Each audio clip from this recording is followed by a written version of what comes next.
शाम जिनकी नए झगड़ों में फसादों में कटी, रात बस खुदकुशी करने के इरादों में कटी। ऐसे कमबख्तों को मरने से बचा लूं तो हंसूं। भारत में रहना है तो भारत से प्यार करो, नहीं इस भारत से मुख मोड़ जाइए। जिस मुल्क के रिवाज रीति नीति हो पसंद, उस मुल्क से ही नेज नाता जोड़ जाइए। एक राजा ने मांग भरी फिर मेरा मस्तक फोड़ दिया। एक राजा ने मांग भरी फिर मेरा मस्तक फोड़ दिया। 5 साल वाला गठबंधन 10 महीने में तोड़ दिया। सुलझा विवाद श्री राम जन्मभूमि वाला, बन रहा मंदिर है जय सिया राम की। नाच नर नारी झूम धरती को चूम चूम, देवगण बोले जय जय अयोध्या धाम की। तुमने गोकुल की गोपियों से अगर क्या बात है। प्रेम का व्याकरण पढ़ा, फर्क नहीं होता है राजा और भिखारी में, दोनों की सांसें काटी हैं समय की तेज कटारी ने। भारत के नौजवानों भारती पुकारती है, भेदभाव छोड़कर साथ साथ आइए। गाँव पे लगी है फिर भारती की लाज, आज सिंहनाद कर सोए राष्ट्र को जगाइए। दोस्तों नमस्कार, मैं डॉक्टर प्रवीण शुक्ल आपको प्रणाम करता हूं। सतमौला कवियों की चौपाल में आपका हार्दिक स्वागत करता हूं। अभी मैं तेरे बच्चे का बाप बनने वाला हूँ, ये देख। ओ फुद्दू, एक गैस से भरा गुब्बारा अपनी माँ को दिखाइयो। लाइफ में कुछ बातों का बचना बहुत मुश्किल, और जब हो साथ सतमौला और उसका चटपटा टेस्ट, तो हर चीज बचेगी आसानी से। सतमौला celebrates the release of Fukre 3 in theaters near you.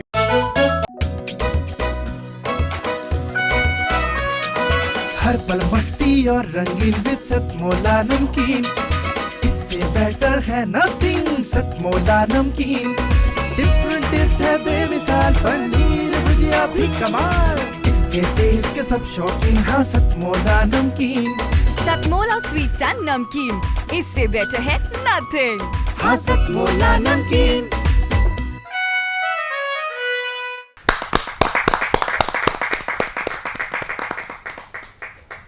सतमौला कवियों की चौपाल में सभी दर्शकों का हार्दिक अभिनंदन है। सतमौला कवियों की चौपाल आपकी अपनी चौपाल। सतमौला कवियों की चौपाल में आज हमारे साथ देश ही नहीं बल्कि अंतर्राष्ट्रीय स्तर पर जिन्होंने हास्य को पहचान दी, और वो भी जिस प्रकार श्रद्धेय दादा अल्लड़ बीकानेरी ने हास्य को गज़ल में पिरो करके प्रस्तुत करते थे, और उनके कई कालजयी गज़लें, कालजयी गीत आज हमारे सतमौला कवियों की चौपाल की एक अमूल्य निधि बन चुकी हैं। आज यदि अल्लड़ बीकानेरी जी के ऐसे चर्चित गीतों को कोई सर्च किया जाता है तो यूट्यूब पर या अलग जितनी भी लाइब्रेरियों में सतमौला कवियों की चौपाल के ही शो निकलेंगे।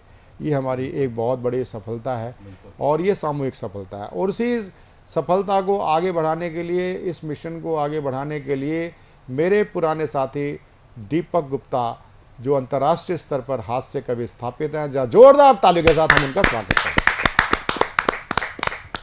दीपक गुप्ता की कविताएं हास्य में चलते चलते चलते ऐसे पड़ाव पर पहुंच जाती हैं जहां पर आपको मर्म को छूते हुए वो उनकी कविता या गज़ल मार्मिक हो जाती है, आपको चिंतन करने पे मजबूर कर देती है। तो मैं ऐसे कवि के लिए एक बहुत ही अगर मैं दीपक कहूँ कि अगर आज आप अगर गीत सुनाते हो तो फिर मैं गीत की आपको भूमि दूँ। यदि आप आज पहले हास्य पढ़ना चाहते तो हास्य बताएं, आप जैसा चाहें। तो मैं तो ये चाहूँगा कि आज मैं आपको प्रारंभ आपको मैं एक विशुद्ध हास्य से करूँगा। कारण क्या कि मैं चावल की पतीली में से एक दाना दिखाना चाहता हूँ, फिर दूसरा दाना दिखाऊँगा, उससे आप पता चल जाएगा कि ये दीपक गुप्ता है क्या। तो दीपक गुप्ता है क्या, तो मैं राजा राजेंद्र राजा जी की चंद पंक्तियों के साथ मैं उनको आमंत्रित करना चाहूँगा कि हाई कमान ने, क्योंकि चुनाव के बयार चल रही है, अभी एक फेस हुआ है, अगला जब ये टेलीकास्ट होगा तो हो सकता है 4 जून तक रिजल्ट आ चुके होंगे, लेकिन राजनीति किस प्रकार के रंग दिखती है, दिखाती है कि हाई कमान ने भैया जी को पार्टी से निकाल दिया, यानी कि हीरे को कांच समझ नाली में डाल दिया। पर भैया जी ने भी हार ना मानी, झट पान की दुकान लगा ली। ये देख मेरी धर्मपत्नी बड़े दुखी स्वर में बोली, देखो जी भैया जी पहले अपनी सत्ता कोठी बंगला कार से चलाते थे और आज पान की दुकान चला रहे हैं।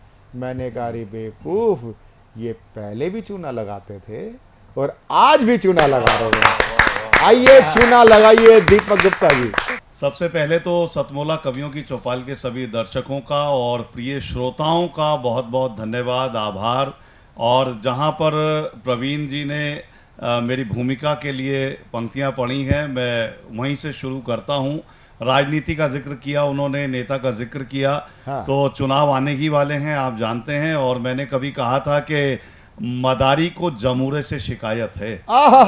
मदारी को जमूरे से शिकायत है, जमूरे को मदारी से शिकायत है। सियासत ऐसा जंगल है जहां दीपक शिकारी को शिकारी से शिकायत है, शिकारी से। और इसी कड़ी में कि हारा चुनाव जैसे ही वो दल बदल लिया, हारा चुनाव जैसे ही वो दल बदल लिया, ये सोच करके उसने अपना कल बदल लिया। मैंने कहा उसे कि तू किरदार को बदल, कपड़े बदल के कहने लगा चल बदल लिया, चल बदल लिया। और मैं तो कई बार बारीक बात कहता हूं, अपने श्रोताओं का आईक्यू भी चेक करता रहता हूं कि दोस्तों आदमी और नेता में एक बारीक अंतर होता है। और अंतर ये होता है कि आदमी तो कभी भी नेता बन सकता है, बाकी आप स्वयं अंदाजा लगाएं कि मैं क्या कहना चाहता हूं।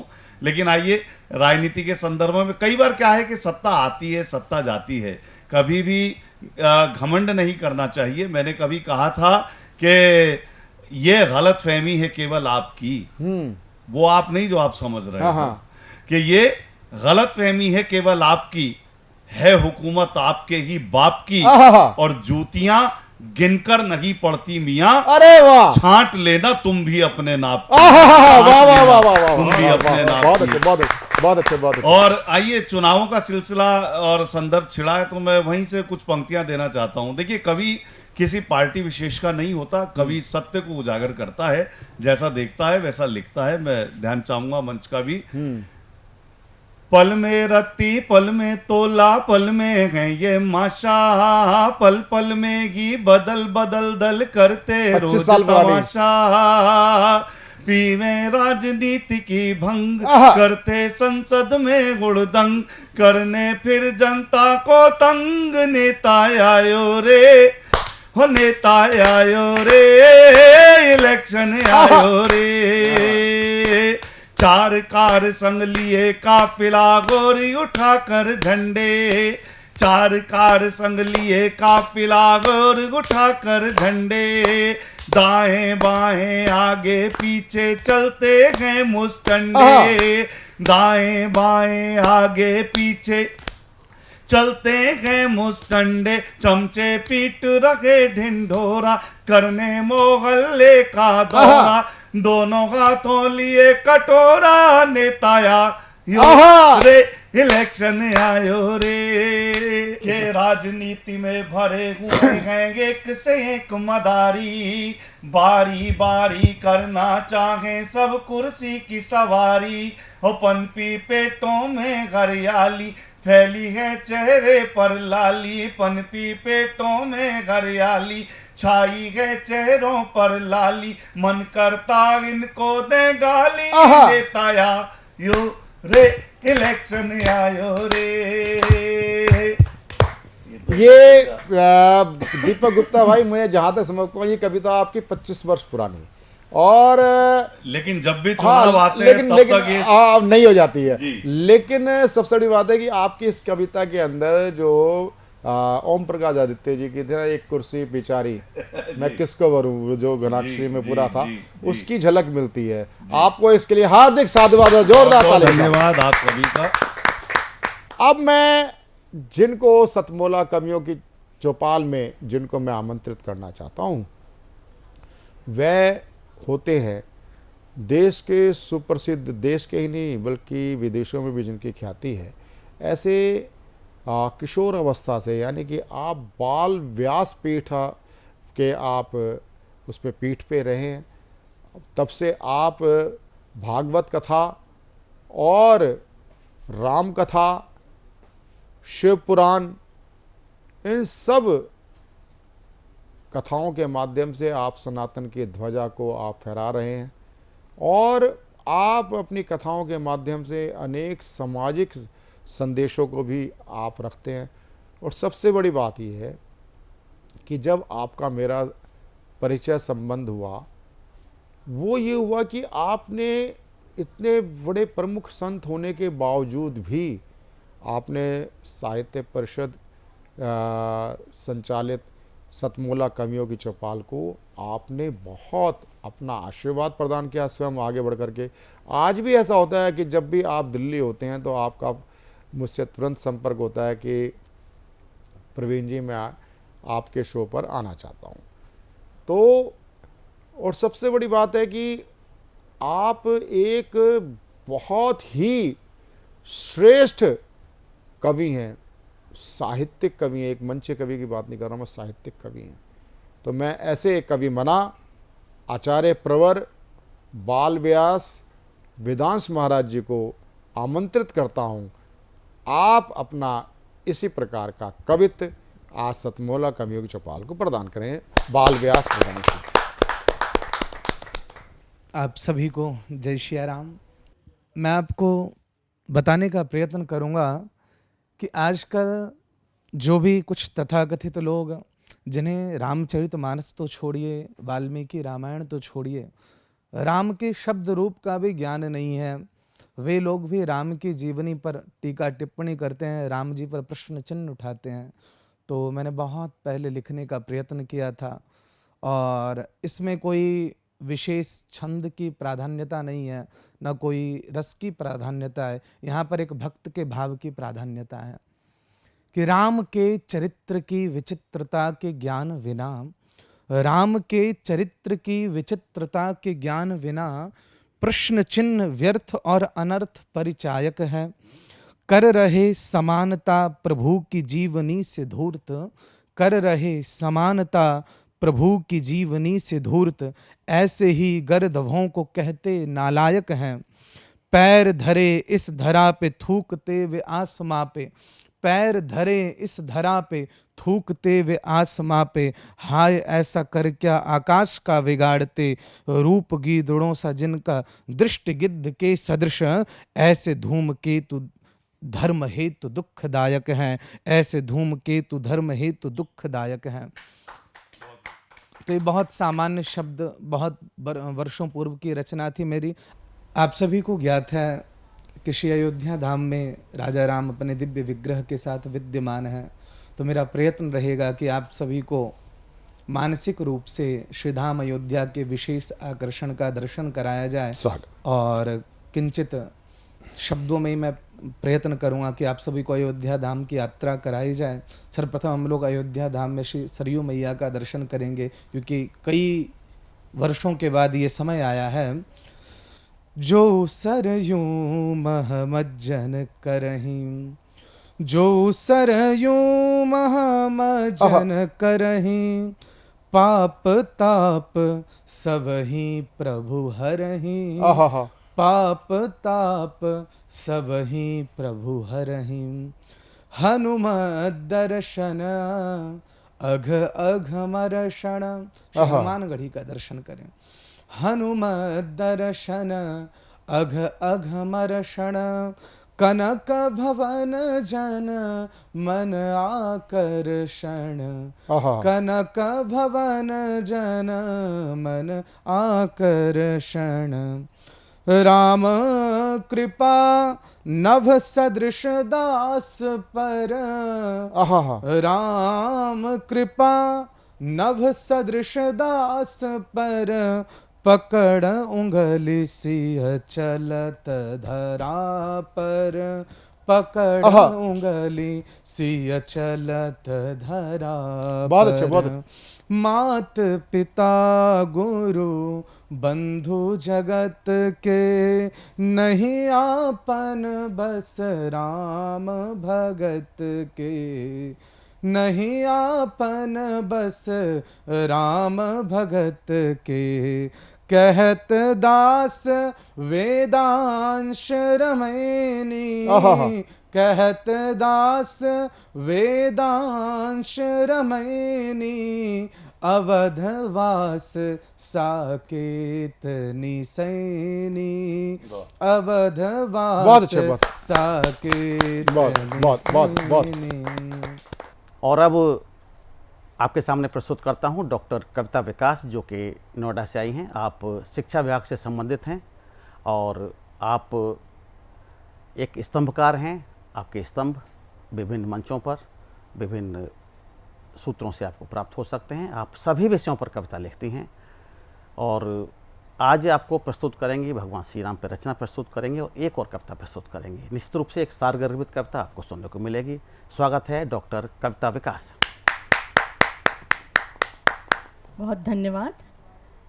माँ शारदे को नमन करते हुए जी। चंद पंक्तियां अपने आराध्य देव श्री राम को समर्पित करती हूँ। स्वागत है डॉक्टर साहब। मूढ़ मिथ्या में सतनाम श्री राम जी, आखिर एक विश्राम श्री राम जी। मूढ़ मिथ्या में सतनाम श्री राम जी, आखिर एक विश्राम श्री राम जी। दूर ले जाए मुझको विषय जाल से, दूर ले जाए मुझको विषय जाल से।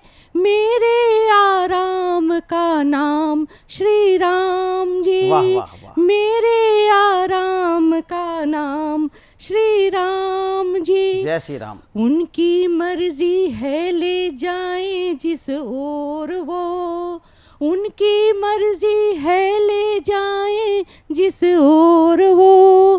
खास होकर भी है आम श्री राम जी, खास होकर भी है आम श्री राम जी। क्या बात है श्री राम जी। नाम सबके लबों पर उसी का रहा, नाम सबके लबों पर उसी का रहा।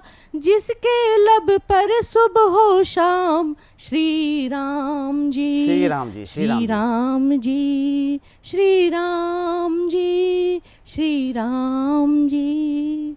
और अब मैं एक सामयिक आपको कविता सुनाती हूँ जो आज हमारे समाज का चित्रण इसमें आपको दिखाई देगा। बहुत बहुत स्वागत, बहुत बहुत स्वागत डॉक्टर साहब। जिद पे जब भी कभी अड़ी रोटी, जिद पे जब भी कभी अड़ी रोटी, आदमी को निकल गई रोटी, आदमी को निकल गई रोटी। कोई भूखा ही बस बताएगा, कोई भूखा ही बस बताएगा, दूर कितनी है चांद सी रोटी। अरे वाह, वाह, दूर कितनी है कमाल है। चांद सी रोटी। आपकी और मेरी ज़रूरत है, आपकी और मेरी ज़रूरत है, हम सब की है जिंदगी रोटी। नाच लोगों को जो नचाती है, नाच लोगों को जो नचाती है, वो है क्या 2 जून की रोटी। नाच लोगों को जो नचाती है, वो है क्या 2 जून की रोटी। रखती है एक सी नज़र सब पे, रखती है एक सी नज़र सब पे, सबकी पकती है एक सी रोटी। वाह वाह।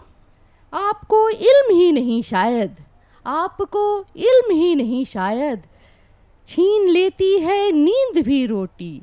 कभी कभी सोचते हैं हम ये, कभी कभी सोचते हैं हम ये, हम बड़े हैं या है बड़ी रोटी, हम बड़े हैं या है बड़ी रोटी।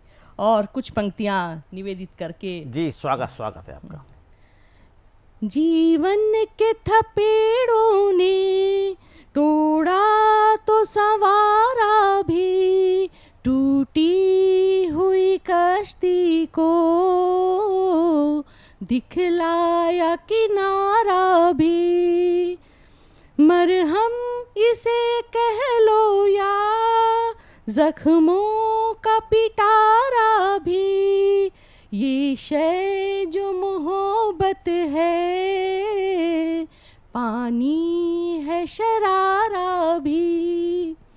आगे तेरी मर्जी के चलता नहीं ईश्वर कुछ, आगे तेरी मर्जी के चलता नहीं ईश्वर कुछ।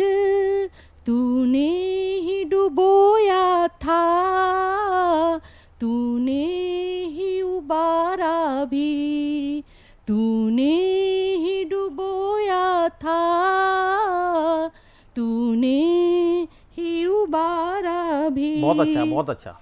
चाहत थी मेरी इतनी तुम पास मेरे आते, चाहत थी मेरी इतनी तुम पास मेरे आते। ठहरा सा समय मेरा, ठहरा सा समय मेरा, चल पड़ता दोबारा भी। बहुत अच्छा, बहुत अच्छा, वाह। कविता लिखूं मैं उस पर, क्या कुछ न दिया जिसने, कविता लिखूं मैं उस पर, क्या कुछ न दिया जिसने। गुलखार चमन सहरा, ये चांद सितारा भी, ये चांद सितारा भी। बहुत धन्यवाद। बहुत अच्छा, बहुत अच्छा, बहुत अच्छा। ये थी डॉक्टर कविता विकास नोएडा से। आपने भगवान राम की रचना अच्छी प्रस्तुत की और उसके पश्चात आपने 2 रचनाएं छोटी छोटी और प्रस्तुत की, दोनों ही निश्चित रूप से आपको अच्छी लगी होंगी। बहुत बहुत आभार डॉक्टर कविता। आज हमारे साथ सतमोला कवियों की चौपाल में हमारा बहुत ही आनंद बढ़ाने के लिए, हर्ष व्याप्त करने के लिए आज हमारे बीच में बहुत ही देश के लब्ध प्रतिष्ठित फिल्मकार, फिल्म निर्माता, वृत्तचित्र निर्माता, मेरे बहुत ही अभिन्न साथी सतीश पांडे जी। सतीश पांडे जी बहुत ही एक श्रेष्ठ फिल्मकार हैं। हम दोनों का साथ 2000 साल से भी पुराना, 2016 से भी पुराना हमारा साथ है। एक सतीश जी की सबसे बड़ी उपलब्धि जो मेट्रो के जनजीवन पर आपने बनाई है, कई डॉक्यूमेंट्रीज और कई, एक सबसे बड़ी बात है कि अभी हाल में ही पिछले जो नेशनल अवार्ड्स हुए हैं उसमें सतीश पांडे जी की दिल्ली मेट्रो पे बनाई गई डॉक्यूमेंट्री को सर्वश्रेष्ठ डॉक्यूमेंट्री का अवार्ड मिला है। जोरदार तालियों के साथ हम उनका अभिनंदन करते हैं। अभी हाल में ही, अभी 29 मार्च को आपकी एक बहुत चर्चित फिल्म रिलीज हुई है। फिल्म का नाम है बंगाल 1947। बंगाल 1947 देवेंद्र नाथ मंडल जी जो बंगाल के थे, बाद में विभाजन के बाद वो पाकिस्तान के कानून मंत्री भी बने, लेकिन उनका मोह भंग पाकिस्तान से हुआ, वो फिर वापस भारत में आ गए। लेकिन उनके एक छोटी छोटी एक भूलों के कारण देश का इतिहास एक बहुत रक्त रंजित हो गया। एक सीधे उस रक्त रंजित एक दृश्य को भी उन्होंने एक बहुत प्यारी सी एक प्रेम कथा के रूप में उन्होंने उसका प्रदर्शन किया। उसमें मोहन नाम का कैरेक्टर है, किस प्रकार से वो गांव में छोटे छोटे, चाहे वो जाति भेद हो, चाहे वो एक जिसको बोलते हैं ना जो ढोक डकौत जिसको बोलते हैं ना, जो डोम जाति के लोगों के साथ उनका किस प्रकार से उनको पढ़ाना, ये करना। और आपने, सबसे बड़ी बात है कि आपने इस फिल्म में जिस प्रकार से न्यू कमर्स को आपने मौका दिया, आपने उनसे काम जिस प्रकार से लिया और एक सफल फिल्म बन पड़ी, इसके लिए हम बात करते हैं सबसे पहले सतीश पांडे जी का एक बार दोबारा हार्दिक स्वागत है।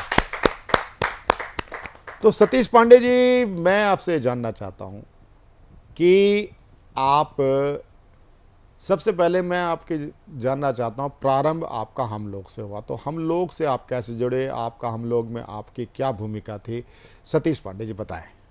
सबसे पहले मैं आभार व्यक्त करता हूं आपका कि इतने पॉपुलर शो सतमोला कवियों के उस पर आपने मुझे बुलाया और मौका दिया कि मैं अपने बारे में कुछ कह सकूं। मैं रहने वाला नागपुर का हूं, बचपन से नागपुर में रहा और यहाँ पे जब मैं आया तो स्कूलिंग यहाँ पे की, लेकिन बचपन से ही मेरी एक हॉबी थी फोटोग्राफी। और फोटोग्राफी का इतना शौक था कि स्कूल में, कॉलेज में, फोटोग्राफी क्लब में मैं हमेशा जुड़ा रहता था। तो मैंने सोचा क्यों ना इस हॉबी को मैं अपना प्रोफेशन बना दूं। और ये सबसे बड़ी बात होती है कि जिस चीज़ की आपकी लाइकिंग होती है अगर उसी को आपने प्रोफेशन बना लिया तो उसमें मज़ा कुछ और ही आता है। तो इस तरह से मैंने जब ग्रेजुएशन करके मैं चाह रहा था कि पूना फिल्म इंस्टीट्यूट में मेरा एडमिशन हो जाए, तो मैंने परीक्षा दी, इंटरव्यू के लिए गया, लेकिन इंटरव्यू में सिलेक्ट नहीं हो पाया। तो कोई बात नहीं, उसके बाद एक और कॉलेज था सेंट जेवियर्स कॉलेज बॉम्बे में, वहाँ पे मैंने एक कोर्स किया और उसके बाद चाहता था कि मैं बॉलीवुड में काम करूं, लेकिन पिताजी, हमारी माताजी ने कहा कि नहीं भाई, आप बॉम्बे बड़ा गंदा शहर है, आप दिल्ली आके ही कुछ करो। तो दिल्ली आके मैंने शुरुआत की। उतने में ही कि दूरदर्शन पे एक हम लोग नहीं, दूरदर्शन पे एज ए कैमरामैन की नौकरी मैंने ली और 3 साल नौकरी करने के बाद उसको टेक्नोलॉजी काफ़ी चेंज हो रही थी, एशिया का वक्त था, तो मुझे फिर भेजा गया पूना फिल्म इंस्टीट्यूट में ट्रेनिंग के लिए। तो वो वीडियो की ट्रेनिंग थी। वो करने के बाद जब वापस आया तो मुझे एक दिन मंडी हाउस में ही किसी ने कहा कि आपको पी कुमार वासुदेव जी बुला रहे, जो हम लोग के डायरेक्टर थे। तो मैं उनके पास गया, उन्होंने कहा कि भाई ऐसा है कि उस वक्त दिल्ली में बहुत ज़्यादा टेक्निकल एक्टर नहीं थे, बिल्कुल नहीं थे। तो वो एक ऐसे उसकी खोज थी कि कोई मिले। उनका कैमरामैन या डीओपी जो होता था वो बॉम्बे से आता था, तो उसके लिए उनको कभी फ्लाइट लेट होगी और यहाँ पे तो शोज होने हैं, तो उन्होंने कहा कि आप आएंगे, एक बार ट्राई कीजिए। तो मैंने फिर शुरुआत की। तो करीब 156 एपिसोड होते थे, उसमें से करीब 150 एपिसोड मैंने लगातार करीब 1.5 साल 2 साल ये हम लोग का पूरा छायांकन as a chief cameraman DOP मैंने किया और बड़ा मज़ा आया। इतनी सारी कहानियाँ, इतनी सारे उसके किस्से हैं, क्योंकि हम लोग ऐसा एक सीरियल था जो एक परिवार की तरह सब, बिल्कुल हर परिवार में, मतलब मैं जब घर अपने वापस जाता था तो लोग मेरे लिए इंतजार करते थे कि भाई ये बता दो कल क्या होने वाला। दादी की डेथ होगी, ये तो नहीं होने वाला, ऐसा तो नहीं होने वाला। तो एक रास्ते खाली होते थे जब हम लोग आता था, तो उससे बड़ा एक वो मिला। और हम लोग करने के बाद मेरे पास फुर्सत ही नहीं थी। सतीश जी, मुझे ध्यान आता है हम लोग का, क्योंकि जिस टाइम हम लोग सॉप ओपेरा शुरू हुआ था उस समय मैं खुद गांधर्व महाविद्यालय से मैं संगीत विशारद का मेरा 2nd ईयर था। उस समय पूरी हम लोग की टीम कोरस जो सॉन्ग होता था ना, उसके लिए उनको लिए कंपलसरी था कि वो करना। तो वो गांधर्व विद्यालय में चाहे वो सीमा भार्गव हो, चाहे वो आसिफ शेख हो, हाँ, ये सब सारे लोग आते थे। तो उनसे मेरा भी परिचय हुआ। फिर बाद में फिल्म में हमारे साथ अजीज कुरैशी वगैरह सारे जो इंस्पेक्टर खान वगैरह बनते थे, सब मिलना जुलना हुआ। और वो एक बहुत, मतलब मैं जहाँ तक मानता हूँ कि वो आपकी लाइफ का माइलस्टोन रहा है। बिल्कुल माइलस्टोन रहा है। और लाइफ का एक ऐसी स्थिति थी कि मतलब वो परिवार ऐसे बन गया था। पूरे करीब हम 40 लोग थे, जो एक्टर हो गए, टेक्नीशियन हो गए। तो ऐसा लगता था कि पूरा परिवार है। और हर मतलब शाम को 4 बजे हम मंडी हाउस से चलते थे। उस वक्त मेटाडोर चलती थी। मेटाडोर से लेके स्वामी धीरेन्द्र ब्रह्मचारी का स्टूडियो होता था उन दिनों गुड़गांव में। काफ़ी बड़ा स्टूडियो होता था, योग के लिए वो स्टूडियो नहीं था, लेकिन उस वक्त हम उसको यूज़ करते थे। बहुत बड़ा स्टूडियो था। अच्छा, हम लोग की शूट वहाँ पे होती। अच्छा। और ये आज जानकारी अलग मिली आज। तो 7 बजे शूट शुरू होता था, रात के 12-1 बजे 2 बजे तक अलग अलग किस्से, मतलब सीन्स जितने भी होते थे वो शूट कर। पहले ये शो जो था वीक में एक बार ही बनता था, लेकिन इतना पॉपुलर हुआ कि इसको दूरदर्शन ने कहा, नहीं इसको सरकार ने कहा कि इसको हफ्ते में 3 बारी कीजिए। और उसमें बहुत सारे, आप अगर देखें तो इतना पॉपुलर हो गया था, उसके द्वारा बहुत सारे सोशल मैसेजेस देने की कोशिश की। बिल्कुल बहुत सारी सोशल मैसेजेस दिए कि परिवार में क्या होना चाहिए, एक संयुक्त परिवार में कैसी कैसी प्रॉब्लम्स आती है और इसे कैसे उलझो। क्योंकि ज़्यादातर उस वक्त एक संयुक्त परिवार। सतीश जी, ये तो मैं वाकई में कहते हैं। इसके बाद आप अगला आपका पड़ाव क्या रहा? जैसे ही हम लोग शूट किया तो मेरे पास बहुत सारा काम था, मतलब 30 दिनों में 60 दिनों का काम था, इतना काम था। तो मुझे नौकरी छोड़नी पड़ी और फिर काफ़ी काम किया मैंने 1-2 साल। लेकिन उसके बाद एक ऑफ़र और मिला मास कम्युनिकेशन सेंटर खुल रहा था जामिया में, तो वहाँ पे मैंने अप्लाई किया और उसके द्वारा मुझे एज अ लेक्चरर और सिनेमेटोग्राफी का वो दिया गया पद। तो वहाँ मैंने करीब 5-6 साल काम किया और काफ़ी स्टूडेंट्स को पढ़ाया। मतलब आपकी फर्स्ट डॉक्यूमेंट्री कौन सी रही? अच्छा, फर्स्ट डॉक्यूमेंट्री जब छोड़ा मैंने तो सबसे पहले मुझे डॉक्यूमेंट्री मिली सेंट्रल रोड रिसर्च इंस्टीट्यूट की। तो ऐसी डॉक्यूमेंट्रीज काफ़ी शुरू हुई और उसके बाद मैंने काफ़ी यूनिसेफ और WHO के लिए काफ़ी सारी डॉक्यूमेंट्रीज बनाया। कुछ लोग तो मुझे कहते थे जच्चा बच्चा फिल्म मेकर अब क्योंकि इतनी सारी बच्चों के ऊपर और इतनी सारे मैं डॉक्यूमेंट्री, लेकिन उसके बाद थोड़ा थोड़ा और भी कई तरह की डॉक्यूमेंट्री बनाई। तो फिर एक डॉक्यूमेंट्री मैंने बनाई थी यूनिसेफ के लिए अर्बन पावर्टी के ऊपर, तो वो जिनेवा में दिखाई गई उस डॉक्यूमेंट्री को। तो यहाँ के जो सेक्रेटरी थे अर्बन डेवलपमेंट, उन्होंने वो डॉक्यूमेंट्री देखी और उन्होंने आके मुझे यूनिसेफ के थ्रू बुलाया कि भाई ये डॉक्यूमेंट्री देखिए, आपने अर्बनाइजेशन पे बहुत काम किया हुआ और बहुत डिटेल में काम किया हुआ है आपने, तो क्यों ना आपको मैं एक मौका देता हूँ कि हमारी दिल्ली को एक मेट्रो की ज़रूरत है, तो आप एक ऐसी फिल्म बनाइए जिससे पता चले कि दिल्ली को मेट्रो की ज़रूरत क्यों है और उसका क्या लाभ होंगे, और इससे हम फंड रेजिंग भी कर पाएंगे क्योंकि इतनी सारी पैसा कहाँ से आएगा। बिल्कुल। तो वर्ल्ड बैंक से या किसी और जायका से हम पैसा लेना। इसका मतलब ये कि जो मोदी जी का जो एक तरह से स्टार्टअप है ना, वो आपसे शुरुआत है माना जा सकता है, क्योंकि आज मेट्रो एक दिल्ली की नहीं पूरा इंडिया की लाइफलाइन बन चुकी है। जी। तो उसके बाद जब फिल्म बनाई तो काफ़ी 1 साल लग गया फिल्म बनाने के बाद। तो जब ये फिल्म को दिखाया गया, सब काफ़ी लोगों ने सराहा इसको। तो एक दिन जब फिल्म खत्म होने के बाद सेक्रेटरी थे वो, उन्होंने मुझे बुलाया कि सर आए आप, मैंने कहा सर डॉक्यूमेंट्री ख़त्म हो गई, अब क्या करें, आप आइए तो सही। तो फिर मुझे बुलाया गया, तो मुझे उन्होंने मेट्रो मैन श्रीधरन से मुलाकात करवाई। उन्होंने कहा कि उन्होंने सिर्फ इतना ही अंग्रेजी में कहा उस वक्त कि this boy has work very hard, please take care of him. तो उसके बाद श्रीधरन साहब के साथ कम से कम मैंने 15 या 20 साल जब तक वो रहे, और अब भी मेट्रो का काफ़ी काम करता हूँ। तो अब मैं मेट्रो मैन फिल्म मेकर हो गया हूँ और मुझे इसके लिए मतलब 2 नेशनल अवार्ड मिल चुके हैं। 2011 में मुझे एक फेज़ 1 का नेशनल अवार्ड था, उसको मिला, और अभी हाल ही में फेज़ 3 के ऊपर प्रेसिडेंट का नेशनल अवार्ड मिला। और मैं बड़ा खुश हूँ और बड़ा अच्छा लगता है। मैं सिर्फ नाम बोल ली दिल्ली मेट्रो, बल्कि लखनऊ, मुंबई, पुणे, नागपुर, सब जगह के मेट्रो के लिए फिल्में बनाता हूँ। अभी जो दिल्ली मेरिट बन रही है या बुलेट ट्रेन बन रही है, ये सब के मैं वो करता हूँ। तो एक तरह से मज़ेदार। लेकिन एक हो क्या रहा था कि ये मेट्रो का काम चल ही रहा है, लेकिन कोविड का टाइम था। तो कोविड टाइम में हम खाली थे, काफ़ी खाली थे। तो मेरे बेटा जो था वो हम लोगों का ऑफिस बॉम्बे में वो संभालता था, वो भी यहाँ आया हुआ था। तो उनके दोस्त थे एक आकाश आदित्य लामा, तो उनका कोई प्ले एडिट करना था। तब खाली बैठे, मैंने कहा चलो आकाश जी आप आ जाइए, हम प्ले एडिट करते, कुछ तो टाइम पास हो ना। तो वो प्ले देखा तो मेरे बेटे ने कहा कि पापा इसके ऊपर फीचर फिल्म बनाते हैं। तो हम तीनों की तिगड़ी बनी और हमने कहा नहीं, बंगाल 1947। तो बंगाल 1947 की शुरुआत हुई। तो ये इसका पहला टाइटल एक प्ले था जिसका नाम था शबरी का मोहन। तो ये कहानी ऐसी, एक्चुअली इसका जो एक तरह से जो थिएट्रिकल जो नाम था वो शबरी का मोहन। ओके। उसको हमने चेंज किया क्योंकि फिल्म के लिए कुछ और भी चीज़ें चाहिए होती हैं। जरूरत होती है। एक ये प्रेम कथा तो है, लेकिन साथ राष्ट्रभक्ति की भी एक भावना इसमें है। प्रेम कथा है और राष्ट्रभक्ति भी है इसके अंदर। तो ये 1947 की कहानी है जिसमें कि एक विलेज जो ना उसको पता नहीं था कि वो हिंदुस्तान में रहेगा या पाकिस्तान में रहेगा।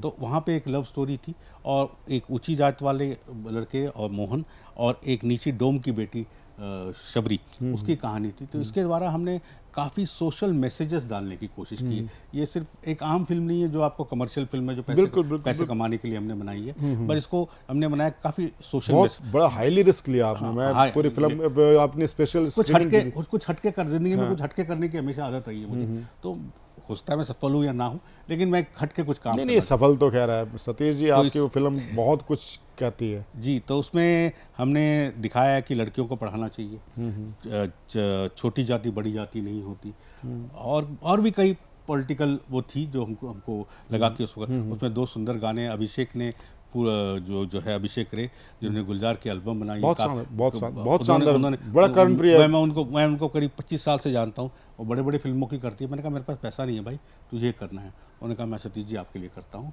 तो उन्होंने पूरा म्यूज़िक दिया और बहुत अच्छी फिल्म निकल के आई है। अभी देखते हैं इसको किसी OTT प्लेटफॉर्म पर डालने की कोशिश कर रहे हैं हम लोग। हो सकता है भगवान के द्वार ही तो सफल रहेंगे। नहीं, एक तो मैं सबसे बड़ी बात है कि आकाश आदित्य जी का डायरेक्शन, और सबसे बड़ी बात है कि मैंने पूरी फिल्म में स्क्रीनिंग आपके देखी, इसमें फिल्म को देखा तो इसमें जो वाकई में जो प्लेबैक सिंगर जो आपने लिए वो भी बड़ा शानदार, गाने के जो बोल हैं बड़ा वो भी शानदार, और सबसे बड़ी बात है कि जो आपका जो फिल्म का नायक है ना मोहन, वो जिस ढंग से बिक, तो वो भी बच्चा बिल्कुल नया लिया आपने, अंकुर और माम को, और बच्चों से तो मैं नहीं मिला, अंकुर से मैं खुद मिला। ये आपने इन बच्चों को चयन कैसे करा?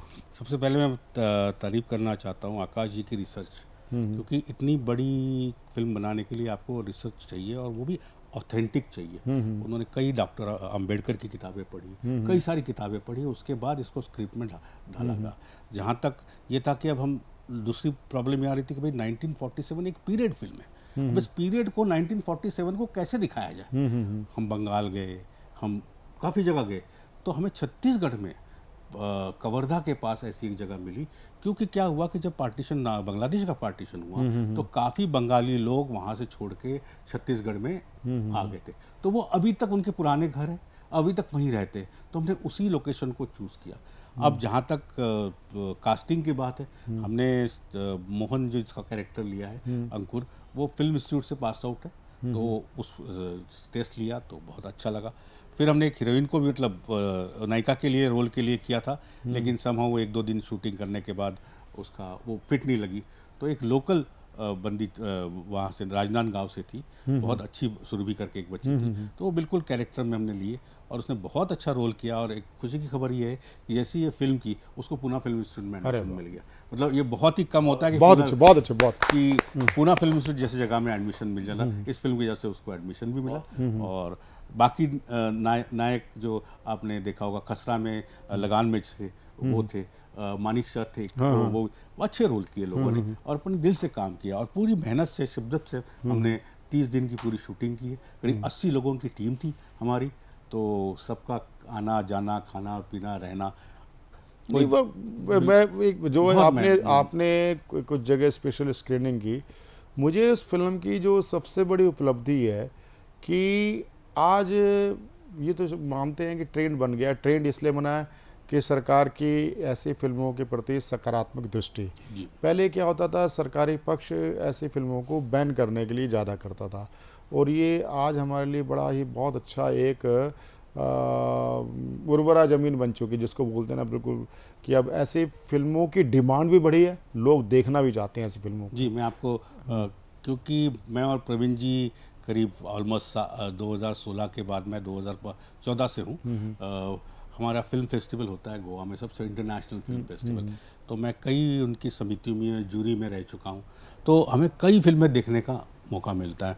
जैसे प्रवीण ने कहा कि भाई दिन में 4-4, 5-5 फिल्में देखने पड़ते हैं, किसी भी कंट्री में भाषा भी समझ में नहीं आए फिर भी सबटाइटल से, और वो फिल्में देख के काफ़ी आपको एक तरह से एनर्जी आ जाती है। तो ये एक दिल में तहाई की फिल्म बनानी चाहिए, चाहे कैसी भी हो, तो बस उसी की एक उत्पत्ति थी और हुआ। और आप हमारे शो पे आए सतीश जी, आपको कैसा लगा? ये नए बच्चों को आपने सम्मानित किया, कोई पूरे भारत से, देश भर से लोग आते हैं, और इस टीवी शो का जो एक पैटर्न रहा है कि हमने उस जैसे आपकी यात्रा है, वही यात्रा लगभग उस जैसी अपनी है कि जब हमारे पास इतने संसाधन भी नहीं थे तो हमने इसको शो को शुरू किया, और उस समय मोबाइल युग नहीं था, ना फेसबुक था, ना व्हाट्सअप था, और केवल एक सिंपल एक कॉल हुआ करती थी। कॉल भी मेरे ख्याल से 32 रुपये आउटगोइंग और 16 रुपये इनकमिंग होती थी। उस युग में हमने ये शो शुरू किया था, और आज हमारा 15,000 से ये बहुत बड़ी उपलब्धि है प्रवीण जी की। ये जो अपना सतमोला कवियों का सम्मेलन है, ये आज 2 दशक से ज़्यादा चल रहा है। नॉर्मली हर सीरियल या हर कोई धारावाहिक जो है एक आध साल के ऊपर नहीं जाता, लेकिन आपकी हिम्मत है जो आपने कंटिन्यू नहीं, किया ये 20 साल पूरी से। टीम की हिम्मत पूरे है। टीम की, देखो कोई भी काम टीम के बगैर नहीं होता। एक अकेला आदमी कुछ नहीं, एकला चलो नहीं चलता यहाँ पे। फिल्म मेकिंग में या पूरे टेलीविज़न इंडस्ट्री में आपको एक टीम को साथ लेके चलना पड़ता है, और आपने ये बहुत अच्छा किया कि करीब 20 सालों से और 15,000 कवि आपके साथ जुड़े हुए हैं, और आप यंग लोगों को वो चीज़ें सुनाते हो, दिखाते हो जो खुद उनकी कलम चलती है और लिखना शुरू करती है। मैं आपको दोबारा बता रहा हूँ कि आपको बहुत बहुत बधाई, और इस काम को जारी रखिए। आप में वो शक्ति है, आप में वो लगन है जो आप ये कर सकते हैं। हार्दिक आभार। एक्चुअली क्या है सतीश भाई कि ये एक बहुत बड़ी बात है कि आपकी भी विनम्रता है कि आप एक इतने छोटे से शो पर हमारे बच्चों को उत्साह बढ़ाने के लिए, इनक्रीज करने के लिए आप हमारे बीच में आए। आपका हार्दिक आभार, धन्यवाद। हाँ।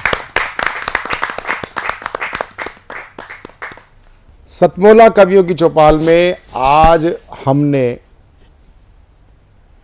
जिन लोगों को सुना, आपने आज सतमोला कवियों की चौपाल का जब ये प्रसारण हो रहा होगा उस समय लगभग जून की, जिसको बोलते जेठ की गर्मी शिखर पर होगी। ये जो कविताएं आपको बहुत शीतलता प्रदान करेंगी, चाहे वो आचार्य जी की कविता हो, चाहे वो दीपक गुप्ता जी की कविता हो, चाहे हमारे युवा साथी प्रशांत अवस्थी प्रखर की कविता हो। तो मिलते रहिए, देखते रहिए सतमोला कवियों की चौपाल। अभी लेते हैं एक अंतराल, व्यावसायिक अंतराल। व्यावसायिक अंतराल के साथ मेरे साथी प्रबल प्रताप सिंह राणा, प्रशांत अवस्थी के साथ आप जुड़े रहें सतमोला कवियों की चौपाल में। मिलते हैं एक छोटे से कमर्शियल ब्रेक के बाद। मैं तेरे बच्चे का बाप बनने वाला हूँ, ये देख। ओ बुद्धू, एक गैस से भरा गुब्बारा अपनी माँ को दिखाइयो। लाइफ में कुछ बातों का पचना बहुत मुश्किल है, और जब हो साथ सतमोला और उसका चटपटा टेस्ट तो हर चीज पचेगी आसानी से। Satmola celebrates the release of Fukre 3 in theaters near you. जितना जी में आए खाओ, बस खाते ही खाते जाओ। डरने की क्या बात है जब सतमोला साथ है। टेस्ट है इसका सबसे निराला, हर दिल पर जादू कर डाला। स्वाद स्वाद में जमकर खाया, सतमोला ने खूब बचाया। खाने से डलता है क्या? सतमोला। अभी तक आप सुन रहे थे भारत के मूर्धन्य कवि, रचनाकार और शख्सियतों को, जिन्होंने अपना नाम भारत और भारत के बाहर फैलाया है और अपने साहित्य के परचम को लहराया है। और अब मैं आपके सामने प्रस्तुत करूंगा हमारे भारत के विभिन्न क्षेत्रों से आए हुए ऐसे कवियों को जो कि अपने क्षेत्र में बहुत प्रसिद्ध हैं और अपने क्षेत्र की सीमाओं से निकलकर दूसरे राज्यों में और पूरे भारतवर्ष में प्रसिद्ध होने की चाहत रखते हैं। ऐसे ही एक कवि हैं डॉक्टर अरविंद श्रीवास्तव असीम जी, जो कि झांसी से आते हैं। आप कवि हैं, लेखक हैं, पत्रकार हैं, योग शिक्षक भी हैं, और सबसे बड़ी बात यह है कि रचनाओं की समीक्षा के साथ साथ आप राम कथा के बहुत बड़े ज्ञाता हैं। देश और विदेश में आप कई बार राम कथा करते देखे देंगे आप। और स्वागत है डॉक्टर अरविंद श्रीवास्तव असीम जी। धन्यवाद। मुझे अक्सर बीते हुए पल याद आते हैं और एक गज़ल के माध्यम से मैं उन्हें प्रस्तुत करना चाहता हूँ। स्वागत है, स्वागत है। बीते पल फिर मुझे याद आने लगे, बीते पल फिर मुझे याद आने लगे। भूल पाने में जिनको जमाने लगे। वाह वाह वाह। बीते पल फिर मुझे याद आने लगे। दोस्तों से निभाई बड़े प्यार से, दोस्तों से निभाई बड़े प्यार से, गैर को भी गले हम लगाने लगे। वाह, बीते पल फिर मुझे याद आने लगे। आप उस शख्स से दूर रहिए सदा, आप उस शख्स से दूर रहिए सदा। दूसरों पे जो उंगली उठाने लगे, वाह, क्या नसीहत है। बीते पल फिर मुझे याद आने लगे। रास्ते साफ थे, साथ चलते रहे। रास्ते साफ थे, साथ चलते रहे। मोड़े आया तो दामन छुड़ाने लगे।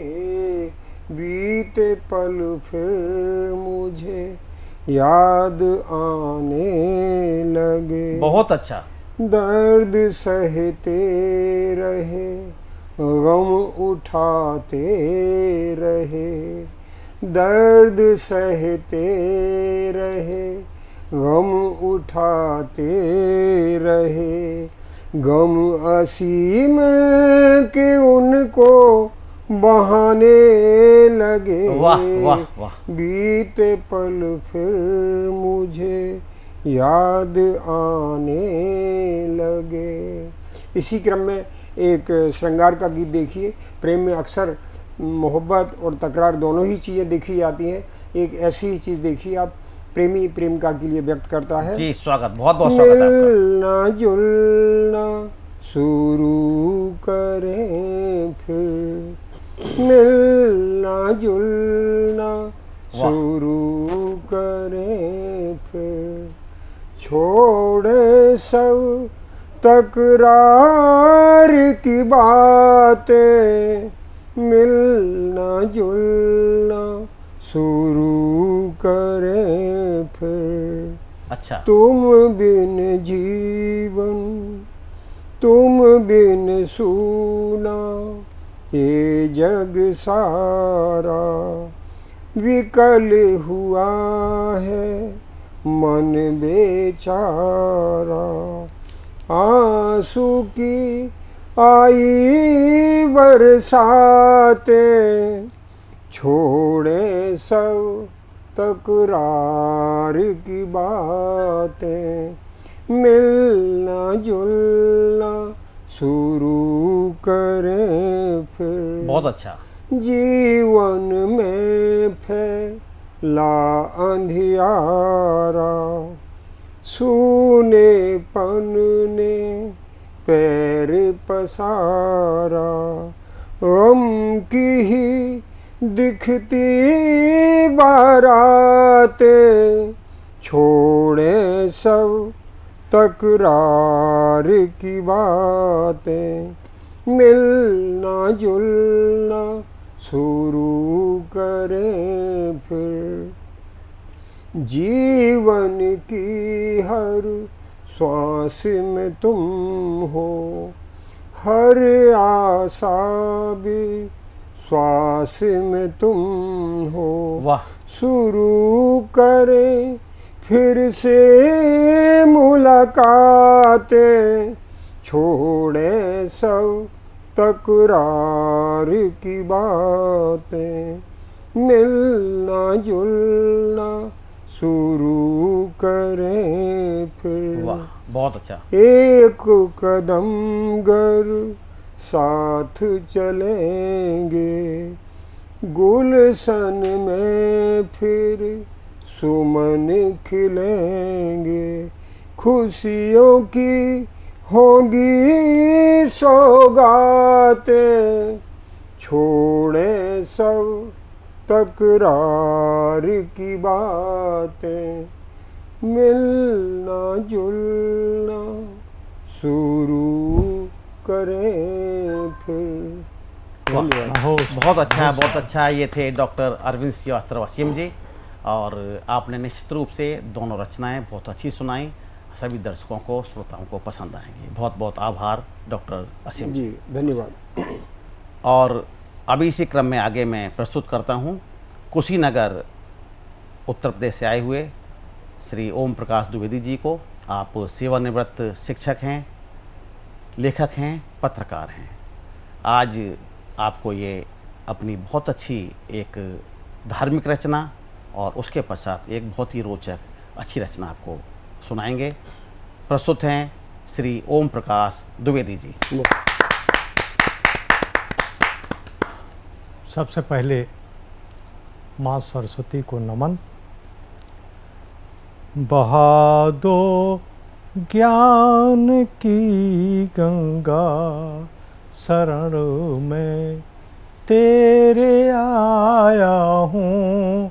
बहा दो ज्ञान की गंगा, शरण में तेरे आया हूँ। तमस की फैली चादर को, तमस की फैली चादर को हटा ज्ञान पुंज दे दो। वाह वाह, जय मां, जय मां। तमस की फैली चादर को हटा ज्ञान पुंज दे दो माँ।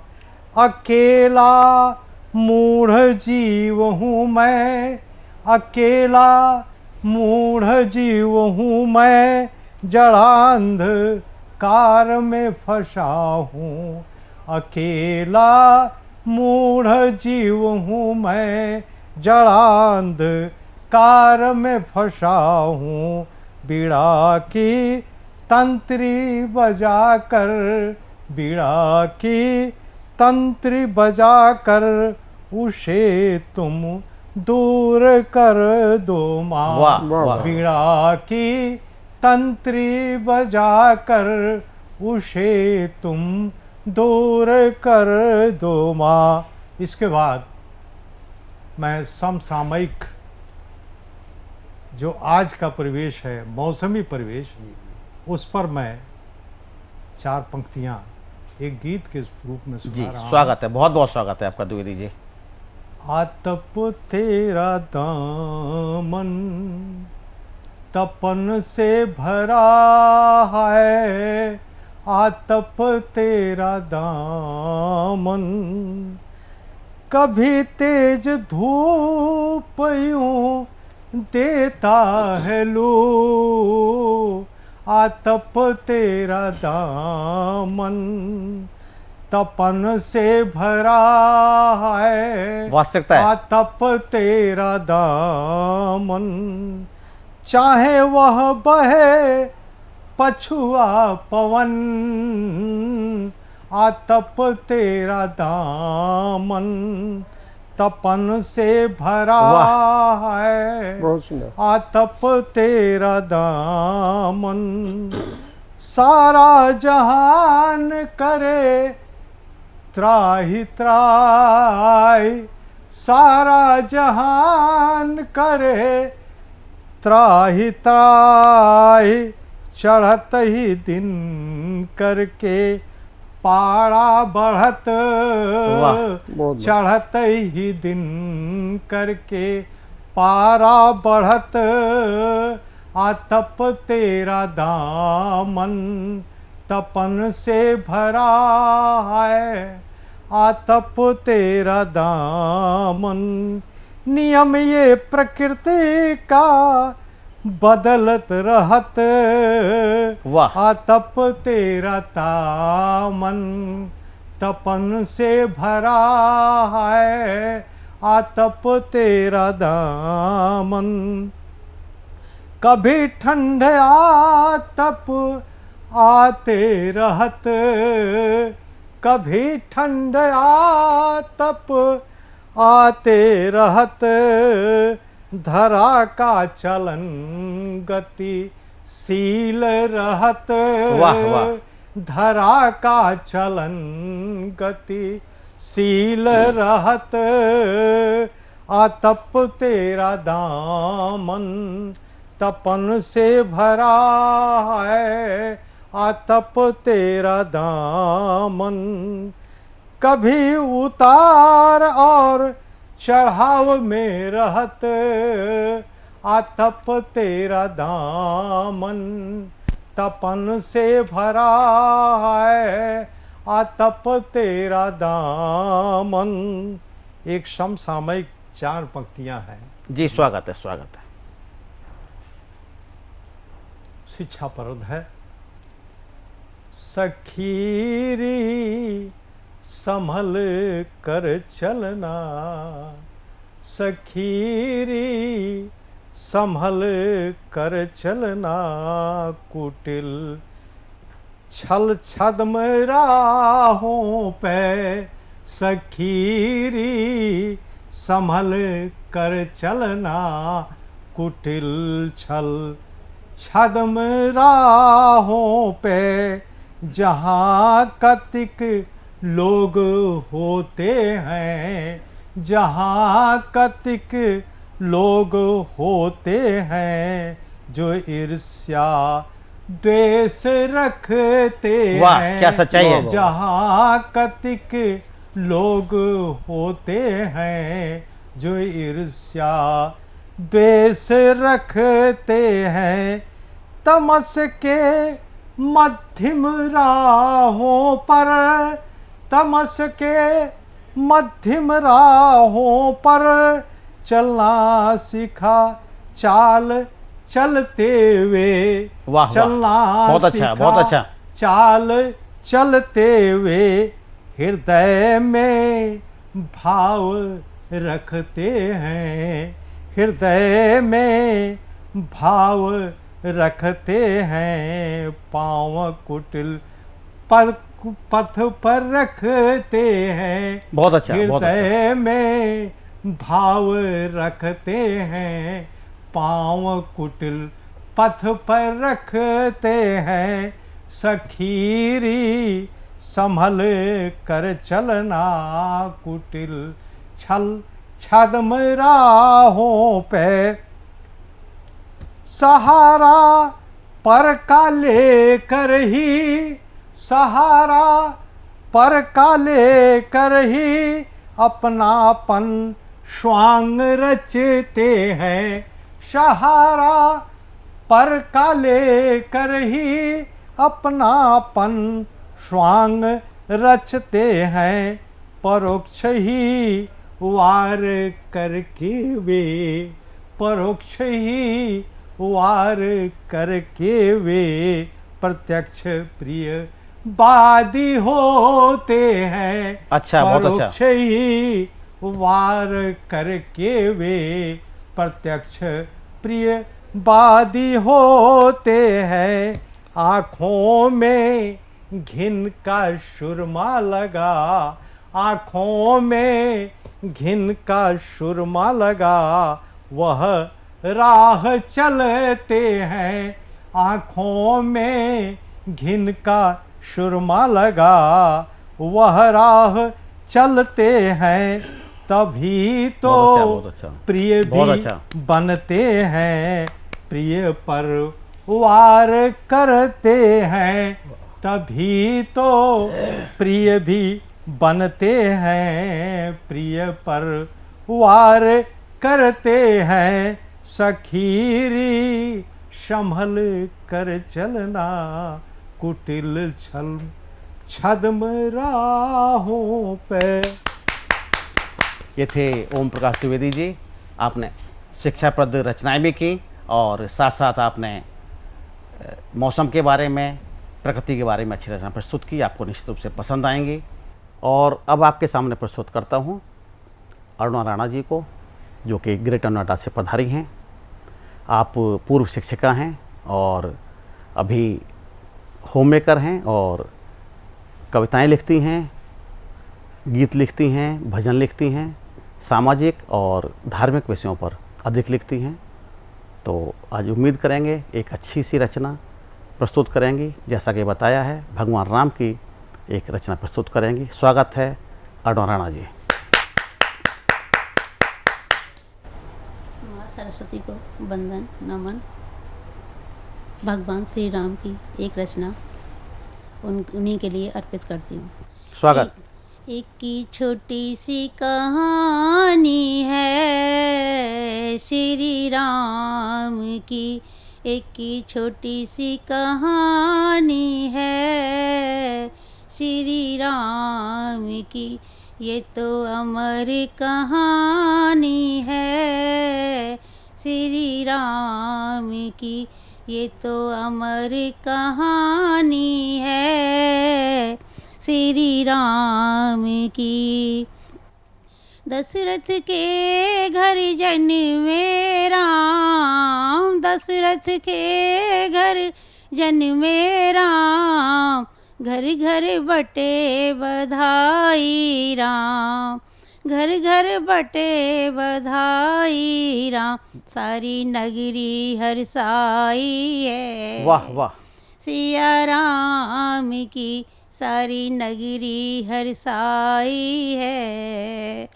सिया राम की एक की छोटी सी कहानी है सिया राम की, ये तो अमर कहानी है सिया राम की। जय श्री राम।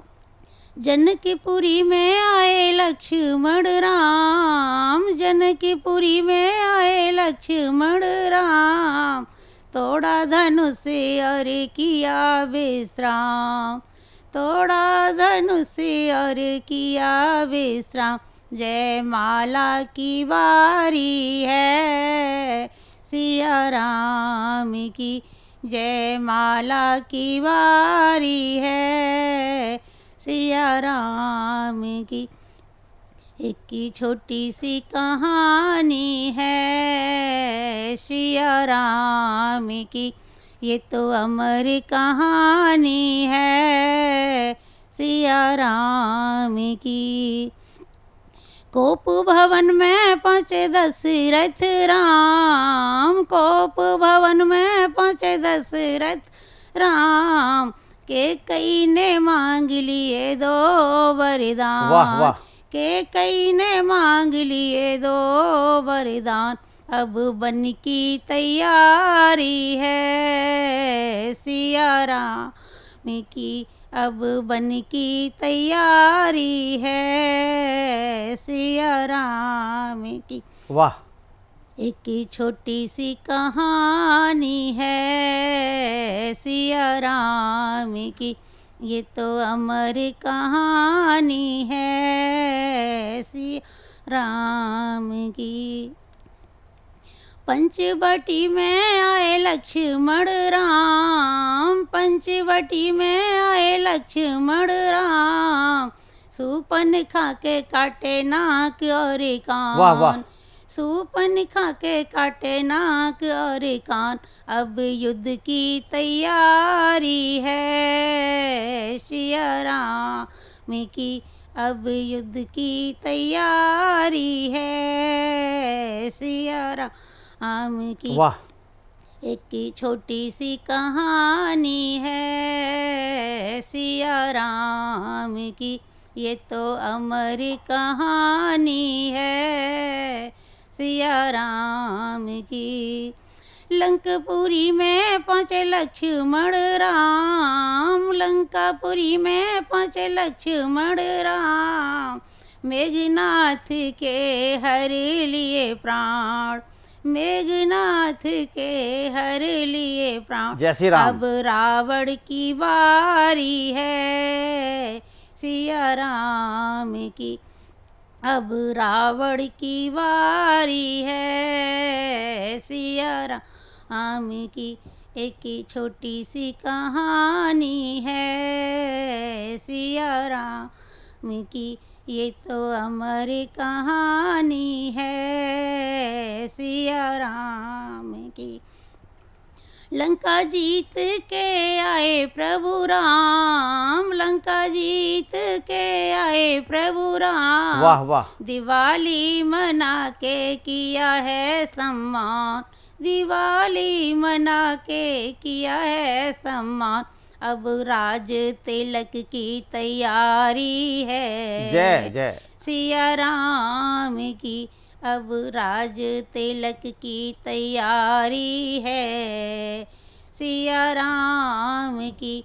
एक छोटी सी कहानी है सिया राम की, ये तो अमर कहानी है सिया राम की, ये तो अमर कहानी है सिया राम की।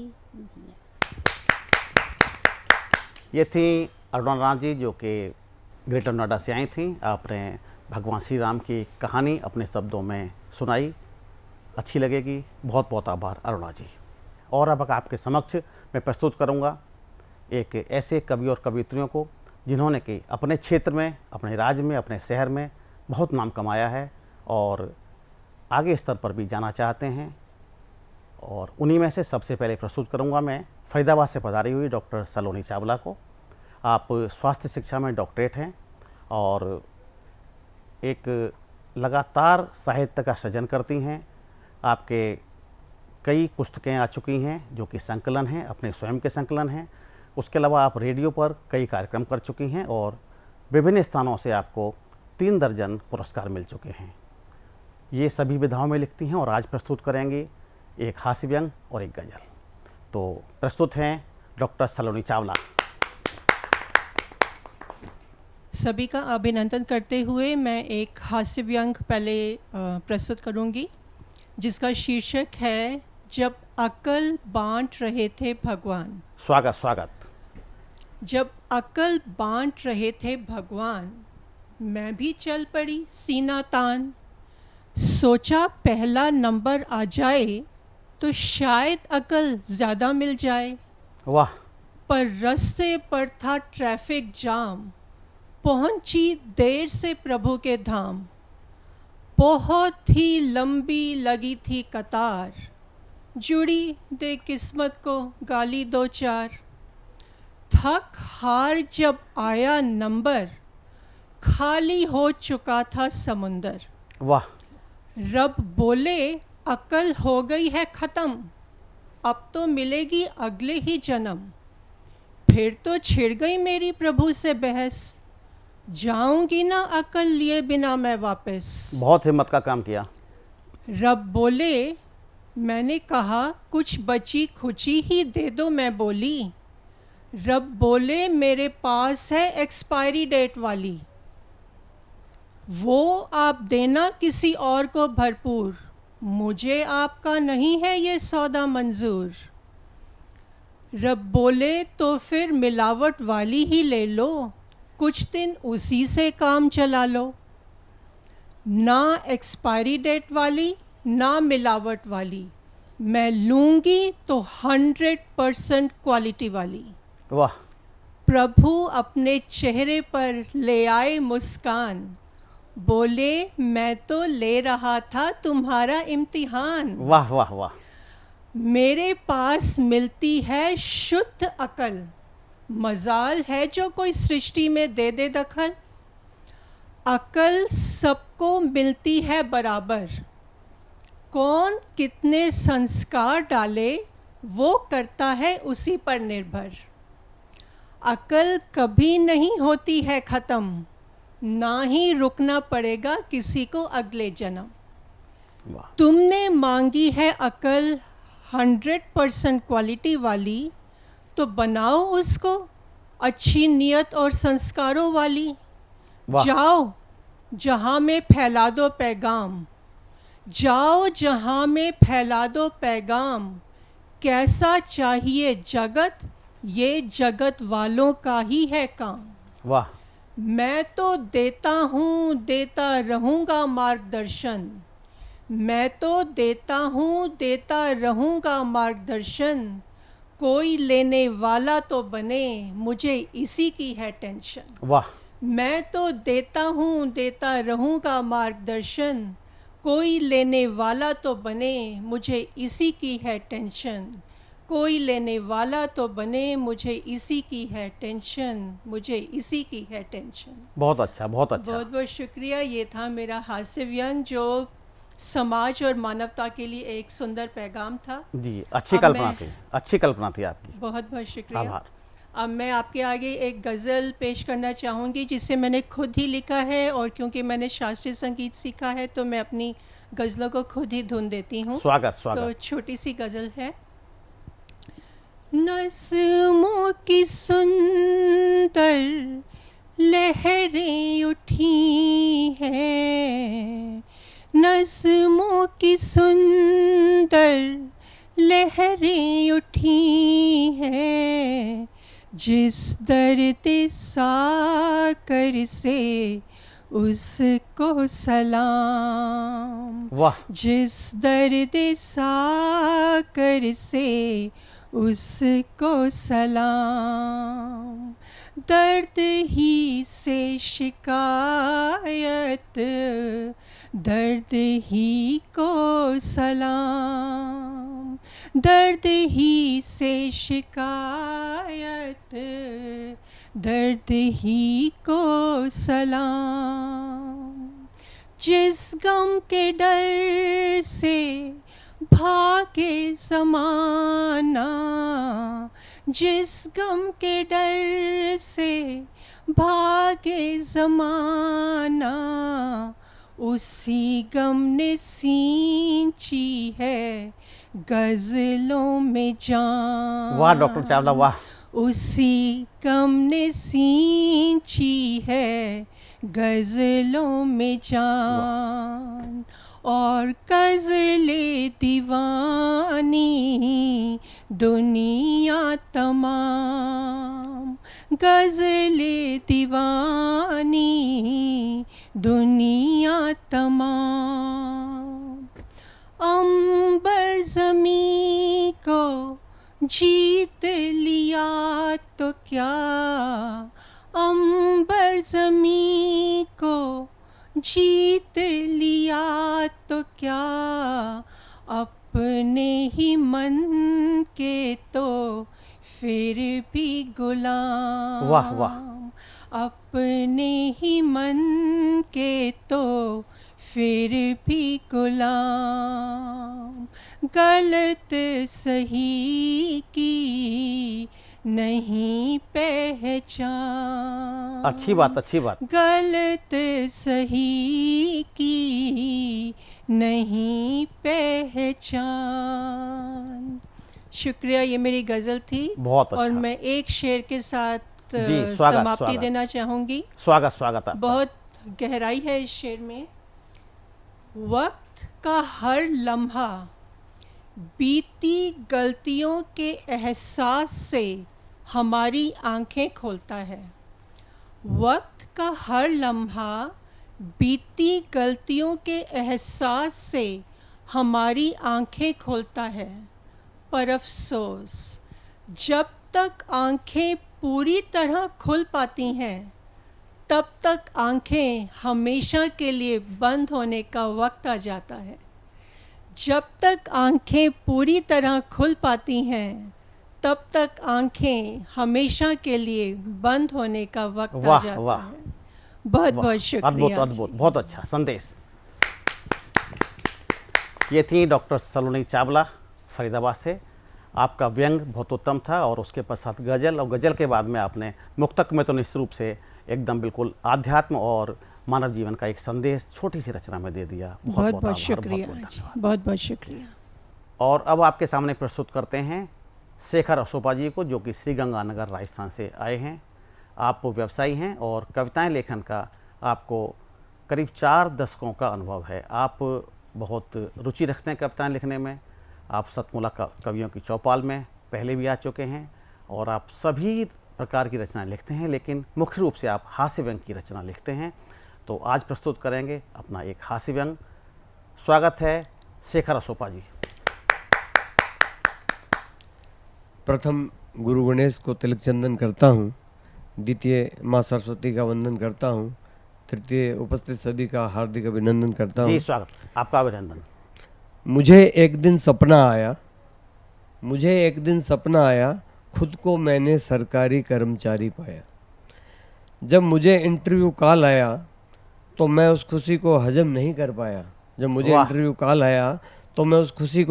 कर पाया। मैंने तुरंत ही अपने बंधु बांधवों को बुलाया और अपने भविष्य का प्लान बताया। वाह।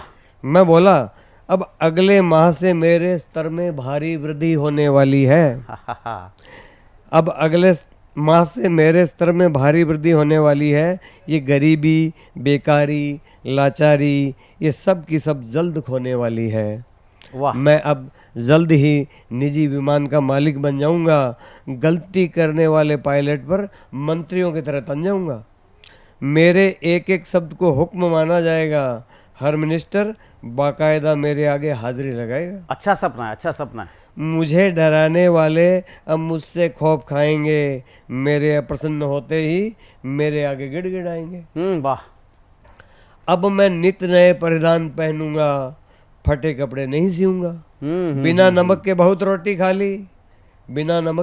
रोटी खा ली, अब रोज बादाम का शरबत पीऊंगा। वाह। अब बच्चों को हाई फाई क्वालिफिकेशन दिलवाऊंगा। हर इंटरनेशनल मैचों में उन्हें खिलवाऊंगा। वाह। सभी ने मेरे मंगल की कामना की, मैं मकसद में कामयाब रहूं, ऐसी आमना की। वाह, सपने सारे पूरे होंगे सपने के अंदर। बस अब मुझे इंटरव्यू वाले दिन का इंतजार था। गंतव्य स्थान पर जाने को दिल बेकरार था। मैं बैठे लेटे चलते सोते एक ही हिसाब लगा रहा था कि किस किस तरह से पद का दुरुपयोग करना है। मैं बैठे लेटे चलते सोते एक ही हिसाब लगा रहा था कि किस किस तरह से पद का दुरुपयोग करना है, किस किस को खुशियां देनी है और किस किस का सुख चैन हरना है। और सच्चाई है आज की, सच्चाई है आज की। मैंने गरीबों और गरीबी से नीचे जीवन यापन करने वालों के लिए एक विशेष छूट तालिका बनाई। मैंने गरीबों और गरीबी से नीचे जीवन यापन करने वालों के लिए एक विशेष छूट तालिका बनाई। नेताओं और अमीरों, बड़े व्यापारियों और उच्च कलाकारों के लिए ऊंची दरें लगाई। वाह। मध्यम वर्ग के लिए एट द स्पॉट का नियम तैयार किया। जी, अच्छा, मध्यम वर्ग अच्छा, के लिए एट द स्पॉट का नियम तैयार किया और अति दुखियों को 100% मुफ्त देने का विचार किया। वाह। मैंने सोच लिया कि घोटाले की दुनिया में नया इतिहास बनाऊंगा। बैंक ऑफ घोटाला लिमिटेड का त्रिदेव से उद्घाटन करवाऊंगा। वाह। मैं कुछ इस तरह की प्लानिंग बना रहा था कि सामने से इंटरव्यू स्थान पर ले जाने वाला मुझे आ रहा था। वाह। मैंने उनका मुस्कुराकर स्वागत किया। वो बोले, मैं आपको ये बताने आया हूँ कि आपको हमने सेलेक्ट नहीं किया। तो बोले, मैं आपको ये बताने आया हूँ कि आपको हमने सेलेक्ट नहीं किया। मैं तुरंत भाप गया और इशारों में उनको वचन दिया। वो बोले, मैं समझ गया, चलो आपका मोटरसाइकिल लिया। वाह। वो बोले, मैं समझ गया, चलो आपका मोटरसाइकिल लिया। मैंने तुरंत सहमति जता दी। मकान मालिक की गाड़ी भी अपनी बता दी। वाह वाह। मैंने तुरंत सहमति जता दी और मकान मालिक की गाड़ी अपनी बता दी। जी, बहुत अच्छा प्रस्तुत। अब वो मुझे अच्छा व्यंग्य आपका। अब वो मुझे बहुत ही सौहार्दपूर्ण वातावरण में ले गए। काल वाली लाइन में खड़ा कर एक विशेष चिट दे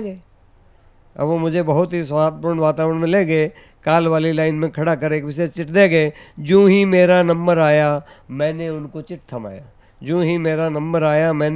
थमाया। वो बोले, इस चिट के बेस पर आपको चरित्र प्रमाण पत्र देता हूँ। उसके बदले मैं एक न्यू मॉडल कार लेता हूँ। उन्होंने मुझे बास के पास भेज दिया। बास ने मुझसे फेस टू फेस किया। बास मुस्कुराकर बोले, बच्चा, हम तो अंतर्यामी हैं, बास मुस्कुराकर बोले बच्चा हम तो अंतर्यामी हैं और इन सब के स्वामी हैं। वो बोले तुमने जो रूल एंड रेगुलेशन घर पर बनाए हैं, जो तुमने रूल एंड रेगुलेशन घर पे बनाए हैं वो मुझको बहुत ही पसंद आए हैं। अब तुम अपना काम शुरू कर दो। सुख सुविधाएं तो बहुत है, अब आधुनिकता से भर दो। अब मेरे हाथ में पावर आ चुकी थी, विरोधियों की चालें मात खा चुकी थी। अब मेरे हाथ में पावर आ चुकी थी, विरोधियों की चालें मात खा चुकी थी। अब मैंने बिना वारंट के भी लोगों को बहुत सताया। अब मैंने बिना वारंट के भी लोगों को बहुत सताया और अपरिमित संख्या में अकूत धन कमाया। वाह वाह। और अपरिमित संख्या में अकूत धन कमाया। एक दिन मैंने खुद पर शोध किया और अपने अपराधों का बोध किया और कसम खाई कि अब नहीं करूँगा पाप की कमाई। मैंने अपना अंतःकरण शुद्ध कर लिया और अपने साथियों के साथ युद्ध कर लिया। मुझे एक दिन एक वृद्ध नेता बोला, बच्चू समय आ गया अब तेरा, बदलना पड़ेगा तेरा चोला। उसने तुरंत मेरे बास को कॉल किया, उसने कर दिया मुझे तुरंत सस्पेंड।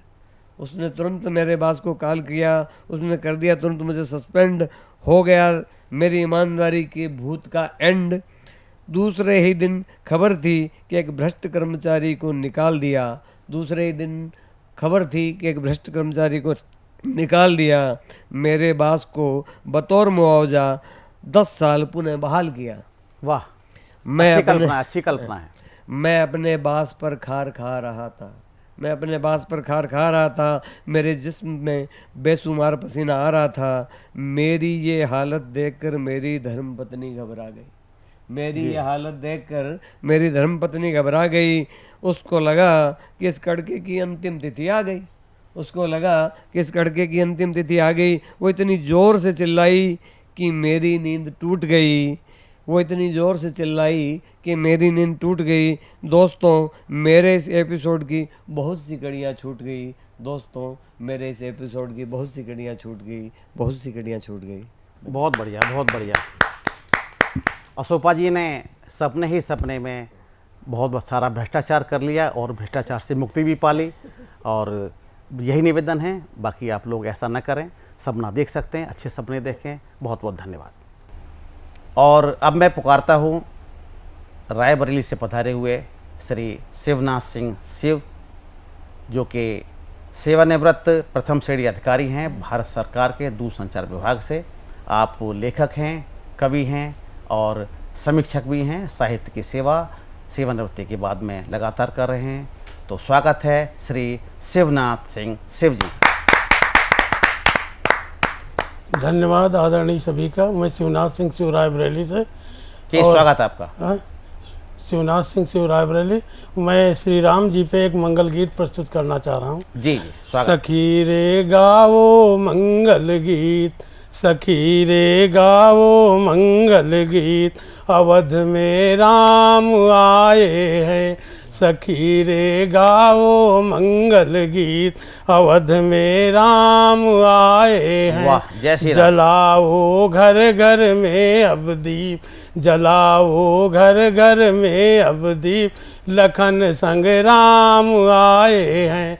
जलाओ घर घर में अब दीप, लखन संग राम आए हैं। वाह, बहुत अच्छा। बंधनवार पताका के तू, बंधनवार पताका के तू, सबने लगाए मंगल हेतु, सबने लगाए मंगल हेतु। नर नारी हुए खुशहाल, सभी चेहरे मुस्काए हैं। सखी रे गाओ मंगल गीत, अवध में राम आए हैं।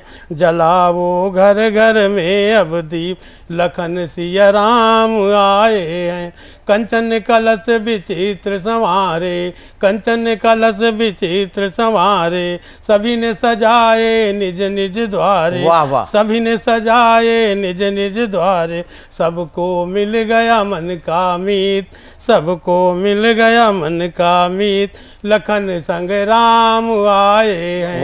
जय श्री राम। सखी रे गाओ मंगल गीत, अवध में राम आए हैं, जलाओ घर घर में अब दीप, लखन सिया राम आए हैं। अयोध्या आज पुलकित है, अयोध्या आज पुलकित है, भरत संग मातु हर्षित है, भरत संग मातु हर्षित है, विभीषण हनुमान अंगद कपीपति साथ आए हैं। सखी रे गाओ मंगल गीत, अवध में राम आए हैं, जलाओ घर घर में अब दीप, लखन सिया राम आए हैं। पिता का वचन निभाया था, पिता का वचन निभाया था, गले लोगों को लगाया था, सबरी भीलनी के द्वार, सबरी भीलनी के द्वार, जाकर बेर खाए हैं। सबरी भीलनी के द्वार, जाकर बेर खाए हैं। सखी रे गाओ मंगल गीत, अवध में राम आए हैं, राम राज बैठे त्रयलोका, हर्षित भये गए सब शोका, राम राज बैठे त्रयलोका, हर्षित भये गए सब शोका, नित नूतन मंगल साज, देव दर्शन को आए हैं। सखी रे गाओ मंगल गीत, अवध में राम आए हैं, सब नर करहीं परस्पर प्रीति, चलहीं स्वधर्म निरत श्रुति नीति, सभी जन देखो खुशहाल, सभी चेहरे मुस्काए हैं। सखी रे गाओ मंगल गीत, अवध में राम आए हैं, बैर न कर काभूषण कोई, बैर न कर काभूषण कोई, राम प्रताप विषमता खोई, राम प्रताप विषमता खोई, नित नूतन मंगल गान, नित नूतन मंगल गान, लोग खूब धूम मचाए हैं। सखी रे गाओ मंगल गीत, अवध में राम आए हैं, सखी रे गाओ मंगल गीत, अवध में राम आए हैं, अवध में राम आए हैं। बहुत अच्छी राम की आराधना। सतमोला कवियों की चौपाल में आज जो हमारे साथ जुड़ रही हैं देश की लब्ध प्रतिष्ठित कवित्री हिना यादवेंद्र कोटा से, जोरदार तालियों के साथ हम उनका स्वागत करें। नमस्कार, मैं हिना यादवेंद्र कोटा राजस्थान से आप सभी के सम्मुख एक करुण रस का गीत लेकर प्रस्तुत हूँ। उसका शीर्षक है सखीरी कल ही तो हुए री पीले हाथ। संक्षिप्त में भूमिका इस प्रकार है। सेना का एक जवान, शादी के तुरंत बाद उसे संदेशा आता है कि आपको सीमा पर आना है, युद्ध प्रारंभ हो गया है। वो बिना अपनी पत्नी से बातचीत किए युद्ध भूमि में लौट जाता है। अब उसकी पत्नी किस तरह अपनी सखी से अपनी व्यथा का वर्णन कर रही है, मैंने अपनी कविता में, अपने गीत में रेखांकित करने का प्रयास किया है। आप सभी का आशीर्वाद चाहती हूँ। सखीरी कल ही तो हुए री पीले हाथ, हुए री पीले हाथ, द्वारे आई बारात, सजन गए सीमा पे, मिला संदेशा छोड़ चले गए बालम छेल छबीले, मेहंदी मावर हाथ पाँव के हैं गीले के गीले दिल के, दिल में ही रह गए री जज्बात, हुई ना कोई बात, सजन गए सीमा पे, सब सपने आंसू संग बह गए 16 साल कुंवारे, शहनाई की जगह युद्ध के बजने लगे नगाड़े, छूटा छूटा री सजन का छूटा साथ, मैं रोई सारी रात, सजन गए सीमा पे, पिया मिलन की आस अधूरी रह गई मन के मन में, उमड़ घुमड़ कर बदरा छाए बरसे ना सावन में, कर दी री मौसम ने कर दी घात, ऐसे बदले हालात, सजन गए सीमा पे, लगा भाल पर तिलक पिया के कहा पिया जीत जाओ, स्वर्ग से बढ़कर धरती माता माँ का फर्ज निभाओ, पाई रे वीरों की पाई जात, माटी मल करके माथ सजन गए सीमा पे। बार बार मुड़ मुड़ कर दो दो भीगे नयन निहारे, दिल की धड़कन बोली जल्दी आना प्रियतम प्यारे, करने जी दुश्मन से दो दो हाथ, खट्टे करने को दांत सजन गए सीमा पे। आखिरी बंद में स्त्री को पता चल जाता है कि अब उसका पति नहीं रहा और किस प्रकार वो अपने उस दुख का वर्णन अपनी सखी से कर रही है। मंगल सूत्र और हार गले का दिल संग धक धक धड़के, बिछिया नथनी पायल गुमसुम और बाजू बंद फड़के, कर गए री कंगना भी सूने हाथ, बिंदिया ने छोड़ा माथ सजन गए सीमा पे। धन्यवाद।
अब मैं निवेदन करना चाहूँगा, सतमोला कवियों की चौपाल में हमारे विशिष्ट अतिथि पधारे हैं मंगू सिंह त्यागी जी।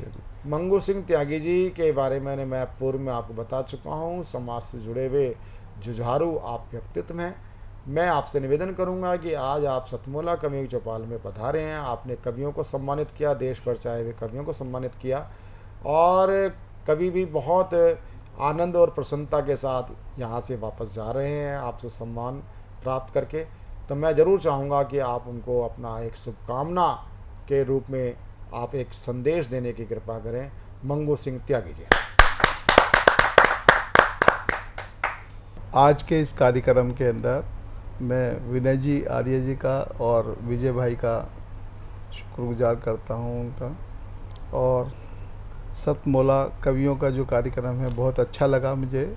मैं जबकि पहली बार आया हूँ, लेकिन ये पिछले 20 साल से चल रहा था, बहुत ही अच्छा। और आज आने के बाद मुझे बड़ी प्रसन्नता हुई इसके अंदर कि मुझे ये कार्यक्रम बहुत अच्छा लगा। और इसमें जो युवा नए जो कवि हैं उनको ये विशेष तौर से आमंत्रित करते हैं, उनका मन पूरा बढ़ाते हैं, उनका पूरा ध्यान करते हैं कि आगे बढ़ाने के लिए।